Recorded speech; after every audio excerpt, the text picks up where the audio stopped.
예배 자리에 나오신 모든 성도님들 환영하고 축복합니다. 오늘 우리가 함께 읽은 말씀을 중심으로 아들의 고백, 세상의 반응이라는 제목으로 함께 하나님의 말씀을 살피며 은혜를 나누기를 원합니다. 우리는 지난번에 말씀을 통해서 이 제자들의 공동체가 일순간에 무너지고 예수님이 잡히시고 난 후에 모두 다 뿔뿔이 흩어졌음을 말씀을 통해 함께 살펴보았습니다. 자, 오늘 시작하는 53절 말씀을 보시면 이렇게 기록이 되어 있습니다. 그들이 예수를 끌고 대제사장에게로 가니 대제사장들과 장로들과 서기관들이 다 모이더라. 지금 예수님을 죽이려는 음모와 또 예수님을 잡아가는 이 장면의 중심에 누가 있는지에 대해서 우리에게 말씀해 주고 있죠. 그들은 다름 아닌 종교 지도자들이었습니다. 대제사장과 장로들과 서기관들이 한 통속이 되어서 예수를 잡아서 죽이려고 하는데 그 목적이 있음을 우리가 알 수가 있습니다. 그런데 여기 사용된 이 동사를 보게 되면 끌고라는 단어가 나와 있죠.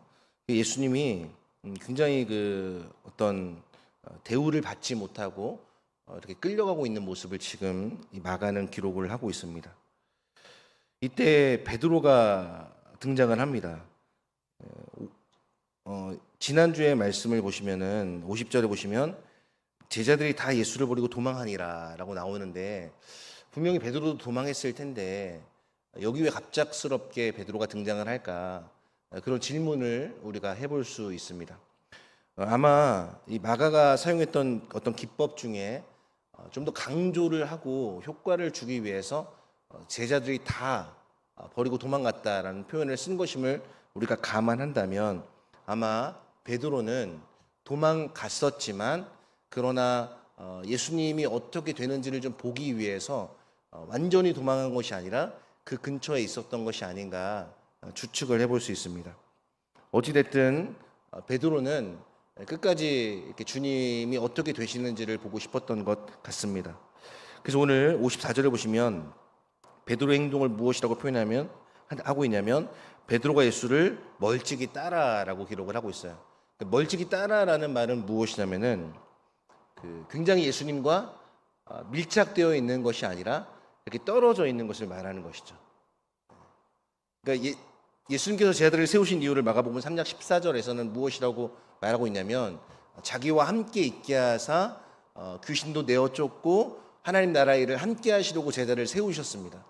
그렇다면 제자를 부르신 목적에 부합하는 베드로의 행동은 예수님과 멀찍이 떨어져 가야 하는 것이 아니라 밀착되어 가야 하는 것이죠. 여러분 부부나 자녀와 이렇게 사이가 좋을 때는 여러분 어떡합니까? 손을 잡고 이렇게 밀착해서 걸어가잖아요. 근데 사이가 조금 틀어지거나 마음이 틀어지면 여러분 어떻게 하죠? 손을 내팽개치고 그렇죠? 이렇게 뒤로 쳐져서 걸어가거나 아니면 앞서 이렇게 걸어가는 모습이 우리 인간 관계 속에서도 있지 않습니까? 아마 베드로가 지금 멀찍이 걸어간다는 그 표현에는 예수님 향한 신뢰가, 예수님 향한 믿음이, 예수님 향한 사랑이 완전히 엇나가고 있음을 우리에게 보여주는 대목이라고 할 수 있습니다. 우리도 이럴 때가 있습니다, 여러분. 예수님과 연합하고 예수님 안에서 내가 발견되고 예수님이 내 안에 있고 예수님과 우리가 하나가 되는 그리스도 안에서 내가 발견되는 그러한 놀라운 신비를 경험할 때도 우리의 신앙의 여정 가운데 분명히 있습니다. 그런데 대부분의 경우는 어떻습니까? 주님이 온데간데 없고 내 삶 속에서 나는 고통을 당하는데 주님이 보이지가 않는 거예요. 내 삶에서 나는 수치와 모욕을 당하고 있는데 정작 주님이 보이지 않는 거예요. 그건 주님이 멀리 계신 것이 아니라 내가 주님을 멀찍이 따라가고 있기 때문에 어쩌면 우리의 시야에서 주님이 보이지 않는 것일 수 있는 것입니다. 주님은 항상 임마누엘이라고 하잖아요. 내가 너희와 항상 함께 있으리라. 그러니까 우리는 우리의 삶이 어떠한 그 상황 가운데 처해 있다고 할지라도 주님께서 우리의 삶을 버리지 않으시고 우리의 팔을 놓지 않으신다는 확신 속에 살아가야 하는 것입니다. 그게 제자의 삶이고 그게 주님을 신뢰하는 자의 삶이라고 할 수 있죠. 그런데 오늘 베드로가 보여준 이 멀찍이 따라의 모습은 얼마나 이 베드로가 주님을 향한 사랑과 주님을 향한 고백과 주님을 향한 마음에서 멀어져 있는지를 보여주는 매우 중요한 표현이라고 할 수 있습니다. 그러니 마가는 무엇이라고 기록하고 있냐면은 이 장소를 어떻게 표현하고 있습니까?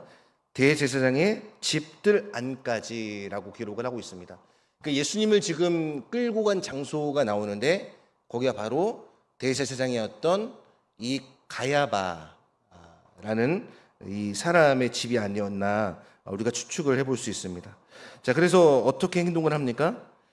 아랫사람들과 함께 앉아 불을 쬐더라. 여러분 얼마나 여유 있는 행동입니까? 이때 날씨가 좀 이렇게 추워서 그랬는지 아니면 어두워서 그랬는지 우리가 정확히 알 수 없지만 중요한 것은 지금 베드로의 상태가 어땠다는 거예요? 완전히 체념하고 있었다는 거예요. 주님이 잡혀가는 것을 보았어요. 그리고 다 도망갔습니다. 그리고 다시 주님이 어떻게 되는가를 보려고 따라왔어요.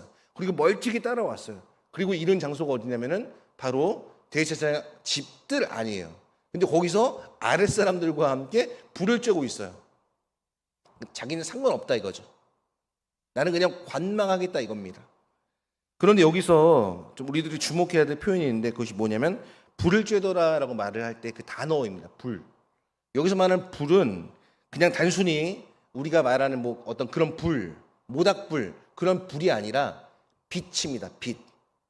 그러니까 지금 이 마가가 기록한 이 단어 불을 쬐더라라는 것은 단순히 어떤 따뜻함을 말하고자 하는 것이 아니라 그 빛 앞에서 지금 베드로가 놓여져 있다는 거예요.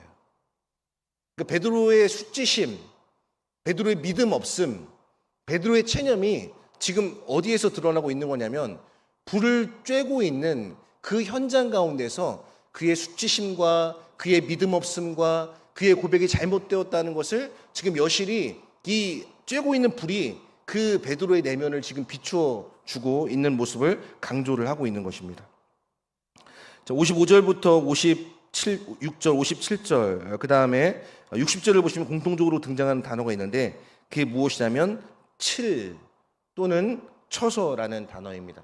이 칠, 쳐서라는 단어는 어떤 의미이냐면 바로 고소하다라는 의미예요. 고소하다.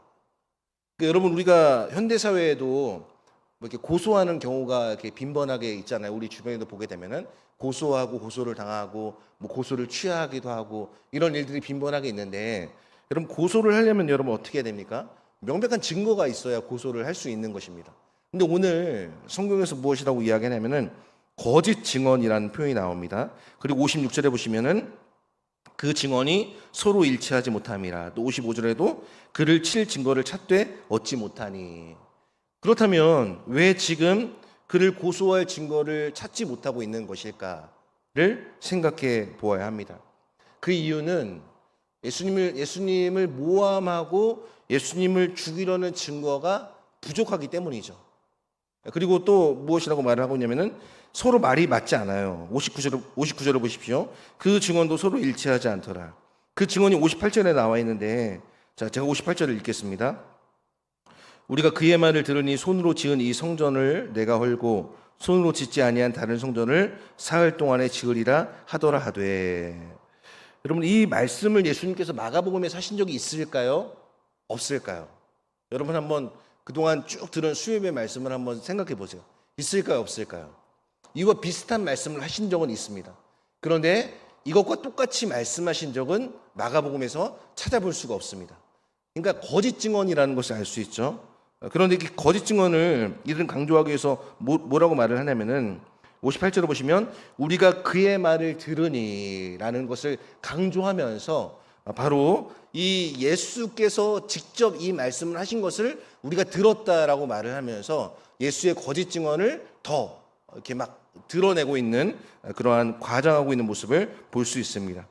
그런데 결국 이들은 대제사장을 필두해서 장로들과 서기관들이 한 팀이 되었고 한 마음이 되었기 때문에 그 마음의 중심에는 무엇이 있었냐면은 바로 예수를 죽여야겠다.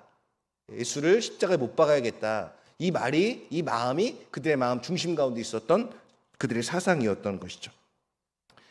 그렇게 하고 지금 재판을 하기 때문에 증언이 일치하지 않고 증언이 충분히 이렇게 모아지지 않는 것임을 우리가 확인해 볼 수 있습니다. 그 거짓이 여러분 판친다는 것, 그리고 이 진리의 힘과 이 거짓의 힘을 우리가 생각해 볼 수 있는데요. 여러분, 우리가 이 세상을 살아갈 때 분명히 진리의 힘을 믿습니다, 우리는. 근데 때로는 여러분 어떻습니까? 진리의 힘보다는 진리가 아닌 이 거짓의 힘이 더 우세하다, 더 크다, 더 위대하다라는 것을 볼 때가 있어요. 그러나 결국에는, 최후에는, 종국에는 이 진리가 거짓을 압제하고 결국 어둠이 아니라 빛이 승리한다는 사실을 우리는 역사 속에서, 무엇보다 성경의 결말 속에서 우리는 확인할 수 있는 것입니다. 이때 대제사장이 이렇게 말을 합니다. 60절 말씀인데요. 우리 60절 말씀 같이 한번 읽어볼까요? 대제사장이 가운데 일어서서 예수에게 물어 이르되 너는 아무 대답도 없느냐? 이 사람이 너를 치는 증거가 어떠하냐 하되 라고 말씀을 하고 있습니다. 아무런 말도 하지 않으시는 이 예수님 앞에 대제사장이 말을 하기 시작하죠. 그런데 여러분, 성경에 예수님을 무엇이라고 표현하고 있냐면, 특별히 히브리서 4장 말씀을 보시면 예수님을 우리의 큰 대제사장이라고 말씀을 하고 있어요. 그러니까 지금 진정한 대제사장이신 그 예수 앞에 그냥 대제사장이 질문을 하고 있는 거예요. 예수님께서 침묵하고 아무 대답도 아니하시니까 대제사장이 다시 이렇게 묻습니다. 내가 찬송받을 이의 아들 그리스도냐? 유대인들은 하나님을 굉장히 두려워했기 때문에 이 하나님이라는 이름을 잘 사용하지를 않았습니다. 그래서 그 대체로 사용한 것이 무엇이냐면 찬송받을 이의 아들. 여러분, 하나님만이 찬송받으시기에 합당하신 분이잖아요. 그러니까 여기서 찬송받을 이라는 것은 결국 하나님을 말하고 있는 것입니다. 그러니까 이 말을 다시 한번 풀어보면 어떻게 됩니까? 네가 하나님의 아들 그리스도냐? 그러니까 네가 메시아냐? 네가 하나님의 아들로서 기름 부음을 받은 자냐? 라고 지금 대제사장은 물어보고 있는 거예요. 왜 이렇게 물어봤을까를 생각해 보아야 합니다. 여러분, 왜 대제사장이 진정한 왕이요, 진정한 메시아요, 진정한 대제사장이신 그분께 이렇게 물어봤을까? 만약 여기서 예수님께서 내가 메시아다라고 말을 하면 사용할 아주 가장 좋은 그 책 잡힐 것을 찾았기 때문에 이렇게 질문을 던졌을 수도 있습니다. 근데 중요한 것은 이 질문 앞에 예수님께서 반응하셨다는 거예요. 고백하셨다는 거예요. 그것이 62절에 나와 있습니다. 우리 62절 말씀이 오늘 말씀에서 제일 중요한 부분이니까 함께 한 목소리로 읽어보겠습니다. 예수께서 이르시되 내가 그니라 인자가 권능자의 우편에 앉은 것과 하늘 구름을 타고 오는 것을 너희가 보리라 하시니. 자, 참았던 예수님께서 이렇게 말씀하고 계세요. 내가 그니라. 내가 그니라는 것은 내가 찬송받을 이의 아들이 맞다. 내가 하나님의 아들이 맞다 라고 이야기를 하고 있는 것이죠. 그러면서 인자가 권능자의 우편에 앉은 것과, 그래서 인자는 예수님의 자기 칭호예요. 예수님이 자기를 부를 때 쓰는 표현이 바로 인자입니다. 그런데 이 인자라는 표현은 어디에 등장하냐면 다니엘서 7장에 등장을 합니다. 이 인자라는 것은 말 그대로 풀어보면 사람의 아들이라는 뜻입니다. 그런데 다니엘서 7장에 보게 되면은 인자가 구름을 타고 온다는 장면이 나와 있습니다. 그리고 나라와 권세와 영광이 그분께 있다라고 고백을 하고, 이것이 이제 신약으로 넘어와서 마태복음에서 나라와 권세와 영광이 아버지께 영원히 있사옵나이다라는 고백으로 연결되고 있는 것이죠.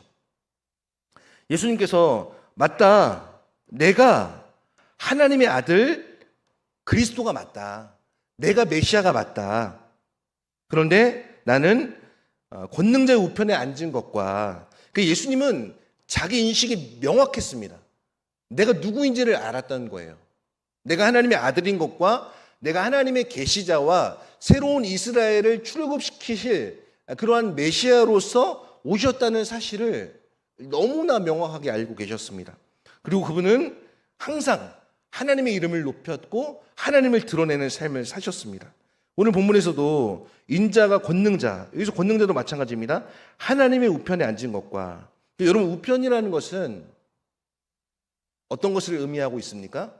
권능을 말하고 있는 것이죠. 하나님의 오른손, 하나님의 권능, 하나님의 힘, 이것이 바로 우편에 앉았다는 것의 의미입니다. 그 다니엘서에 보게 되면 이 보좌라는 표현이 나오는데 이 보좌가 단수로 표현되어 있지 않고 복수로 표현되어 있어요. 그 보좌들, 그러니까 보좌에 하나님이 앉으시고 그 하나님 보좌 옆에 누가 계시다는 겁니까? 인자, 바로 하나님의 아들이신 메시아, 예수가 거기에 계신다는 사실을 지금 예수님은 말씀하고 계신 것이에요. 그리고 하늘 구름을 타고 오는 것을 너희가 보리라 라고 아들의 고백을 지금 하고 계십니다. 여러분, 이것은 참으로 놀라운 예수님의 자기 인식을 보여주는 예수님의 고백이라고 할 수 있습니다. 여러분, 우리가 믿는 분이 바로 이 고백을 하시는 분을 우리가 믿는 거예요. 내가 크니라. 우리가 예수님을 올바로 믿어야 하는 이유가 바로 여기에 있는 것이죠. 예수님이 어떤 분이신지를 아는 것, 예수님이 하나님 보좌 우편에 계시다는 것을 아는 것, 그분이 권능을 갖고 이 땅 가운데 재림주로, 심판주로, 굳세주로 다시 오실 것을 아는 것, 이것을 믿는 것이 올바른 신앙이라고 할 수 있는 것입니다. 자, 이때 세상이 보인 반응을 63절부터 65절까지에 표현되어 있습니다. 즉 대제사장과 장로들과 서기관들은 그 예수 아들의 고백을 듣고 보여준 세상의 반응을 그대로 우리에게 보여주고 있는 거예요. 그러면 세상은 단 한 번도 기독교와 예수에 대해서 긍정적으로 평가한 적이 역사 이래로 단 한 번도 없었습니다. 지금도 그렇고 앞으로는 더 그럴지도 모르겠습니다. 근데 중요한 것은 무엇입니까? 디모데후서 3장 11절에서 말씀하고 있는 것처럼 무릇 그리스도 예수 안에서 경건하게 살고자 하는 자는 핍박을 받으리라라는 말씀이에요. 여러분, 그리스도 예수 안에서 경건하게 살고자 하는 것이 무엇입니까? 도대체 예수 안에서 경건하게 산다는 것은 어떤 의미일까요? 물론 우리가 여러 가지 의미로 해석하고 적용해 볼 수 있지만 저는 어떻게 생각을 해보냐면은 예수님을 항상 인정하며 사는 거예요. 여러분, 경건한 것은 뭔가 기도를 많이 해서 목소리가 갈라지는 목소리를 내고 뭔가 막 그 어떤 외적으로 막 그런 영성이 막 풍기게 하는, 물론 그것도 경건의 하나의 모습일 수 있습니다. 그러나 진정한 경건은 무엇입니까? 하나님을 두려워하는 자의 삶의 모습이죠. 여러분, 우리가 이제 두려움이라는 것을 생각해 볼 때 정말 두려워할 분을 두려워하면요, 다른 것이 두렵지가 않거든요. 몸과 영혼을 능히 지옥에 멸할 자를 두려워한다면 다른 것은 두려워하지 않게 되는 거예요. 그런데 두려워해야 할 그분을 두려워하지 않으면 여러분 어떻게 될까요? 두려워하지 않아도 될 대상을 두려워하는 거죠. 말이 좀 어려운가요? 진정으로 두려워할 뿐만 우리가 두려워한다면 이 세상에 두려움은 없다는 것입니다. 그래서 성경은 진정으로 두려워할 분을 바로 여호와 하나님만 두려워하라고 우리에게 권면하고 있는 것이죠. 이때 세상이 보인 반응 첫 번째는 무엇이냐면 63절을 보시면 자기 옷을 찢어요. 자기 옷을 찢는다는 것은 어떤 의미냐면 이렇게 뭔가 엄청난 일이 벌어졌을 때, 통곡할 만한 일이 있을 때 성경에서 무엇이라고 말합니까? 너희가 옷을 찢지 말고 마음을 찢어라 라는 표현이 나오잖아요. 옷을 찢는다는 것은 뭔가 굉장히 충격받을 만한 소식을 들었을 때 옷을 찢는 거예요. 그러니까 지금 예수님의 이 반응, 이 메시아의 반응, 메시아의 고백을 들은 이 세상의 반응이 뭐냐면 너무 충격이라는 거예요. 더 이상 증인을 요구할 필요가 없다. 이거면 됐다. 그러니까 예수님의 대적자들 입장에서 너무나 아주 최고의 그 답변을 얻은 것이죠. 우리가 어찌 더 증인을 요구하리요? 우리가 더 증인을 요구할 필요성이 없어졌다는 말을 지금 대제사장은 하고 있습니다. 그러면서 64절에 보시면 무엇이라고 말합니까? 그 신성 모독하는 말을 너희가 들었도다. 너희는 어떻게 생각하느냐 하니 그들이 다 예수를 사형에 해당한 자로 정죄하고 서로 증언이 맞지 않았어요. 증거가 불충분했어요. 그런데 예수님의 이 고백이 나온 이후 이들의 마음이 하나로 묶어지고 어떻게 말합니까? 예수를 사형에 해당한 자로 정죄했다라고 그렇게 말을 하고 있습니다.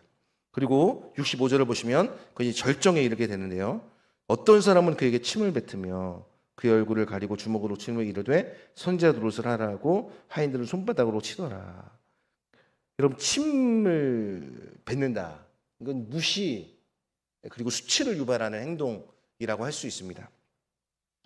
예수님이 우리의 왕이 되시기 위해, 우리의 구주가 되시기 위해 침뱉음, 무시와 수치를 당하셨다는 것.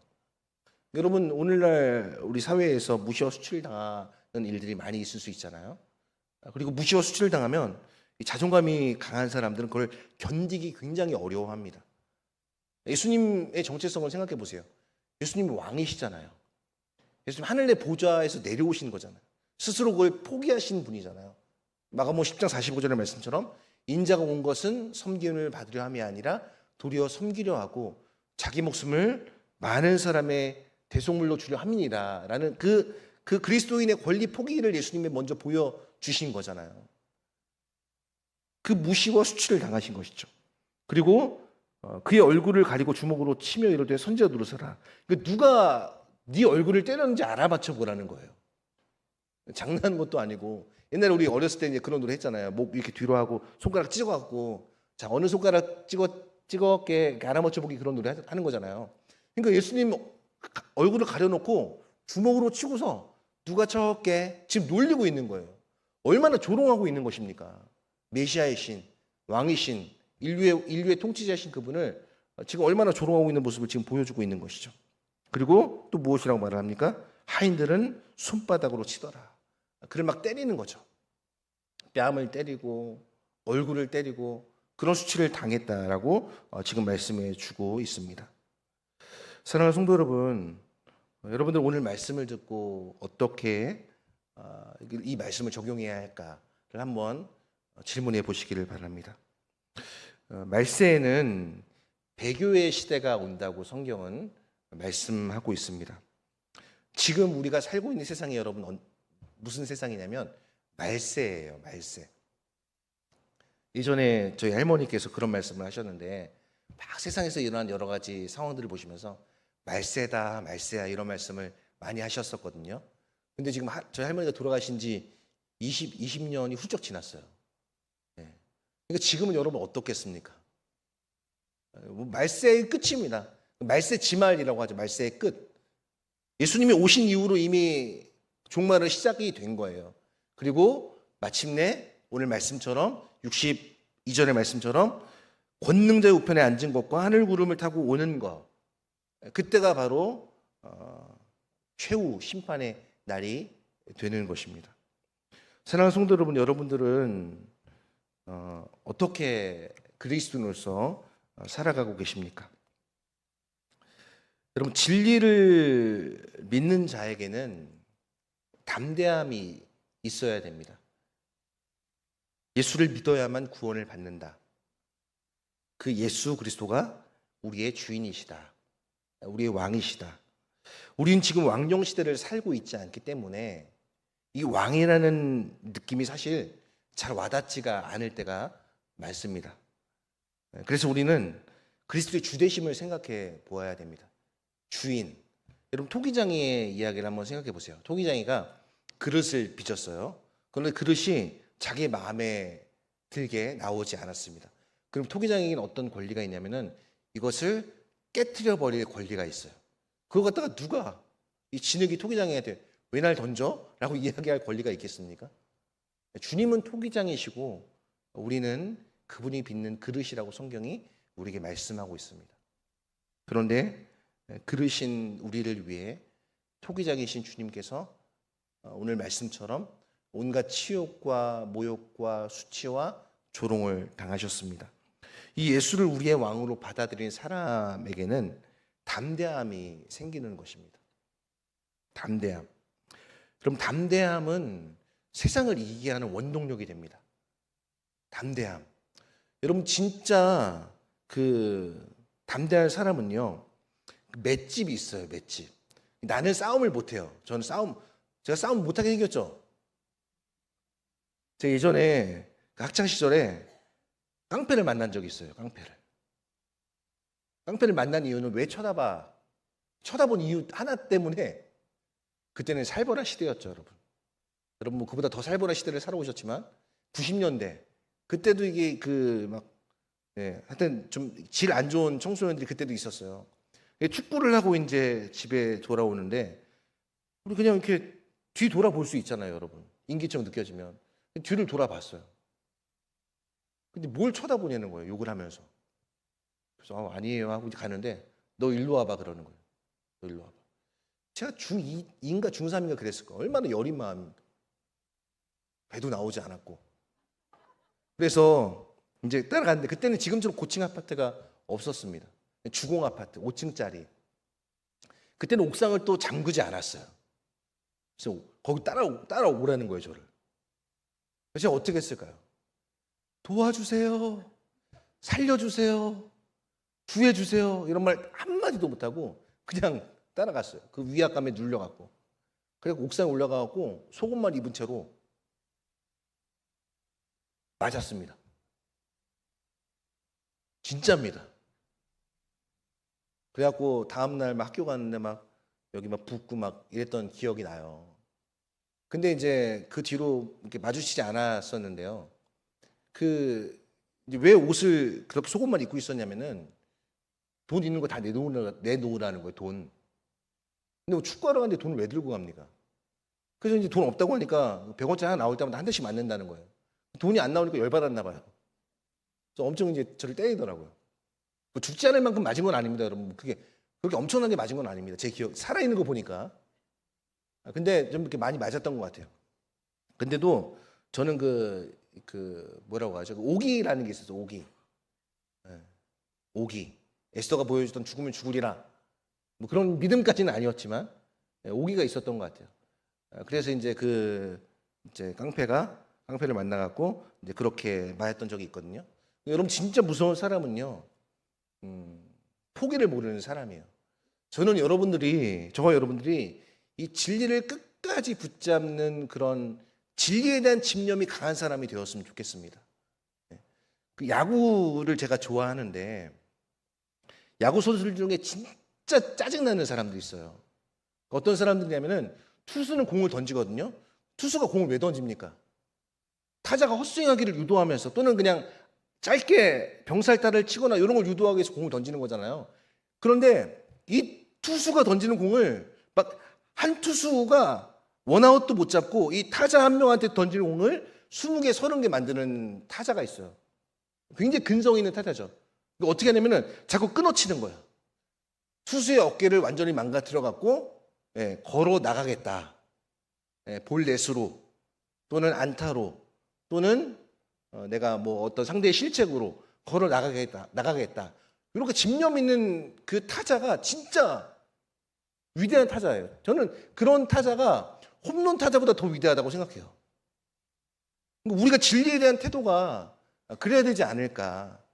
정말 진리에 창념하고 진리에 천착된 삶을 살아가도록 나 자신의 삶을 부인하고, 이게 어려운 거죠, 여러분. 순례자의 길이 쉬운 길이 아닙니다. 그러나 이렇게 사는 자에게 하나님의 위로가 있는 거예요. 오늘 불을 쬐고 있던 이 베드로, 아까 이 불을 빛이라고 말씀드렸는데 그 베드로가 얼마나 수치스러웠겠습니까? 얼마나 민망했겠어요. 그러나 그 수치와 민망을 뒤로하고 다시 우리가 결말을 아는 것처럼 베드로에게 기회를 주시잖아요. 이게 주님의 은혜죠, 은혜. 다시 살려주시고 다시 걸어가게 하시고 다시 주님을 위해 살 수 있는 기회를 주신 것. 그게 주님의 은혜가 아니고 무엇이겠습니까? 저는 저와 여러분들이 세상은 이렇게 예수님을 향해서, 예수님을 향한 고백에서 이렇게 반응하고 폭력적으로 그렇게 나왔지만, 그러나 우리는 이러한 세상의 반응에도 불구하고 진리에 대한 확신과 다른 사람을 향한 용서와 화해를 실천하는, 말씀을 실천하는 삶을 살아야 하는 것입니다. 바라기는 저와 여러분들에게 이 종말을 살아가는 자에게 주시는 이 소망, 주님의 재림, 그 소망이 우리 가운데 차고 넘쳤으면 좋겠습니다. 여러분, 주님은 분명히 오십니다. 다시 오시고 그날이 멀지 않았다는 것, 그것은 확실한 것입니다. 확신한 것. 그러므로 이때까지 끝까지 여러분 고난 가운데 낙심하지 마시고 우리의 시야를 들어 우리와 함께 하시고 우리의 고난 가운데 동참하셔서 그것을 견디게 하시고 끝까지 그것을 이겨내게 하시는 그 주님의 영광스러운 그 붙드심을 경험하는 우리 모든 성도님들이 되시기를 주님의 이름으로 간절히 소망하며 축복합니다. 우리 시간 함께 말씀을 기억하면서 찬양하겠습니다.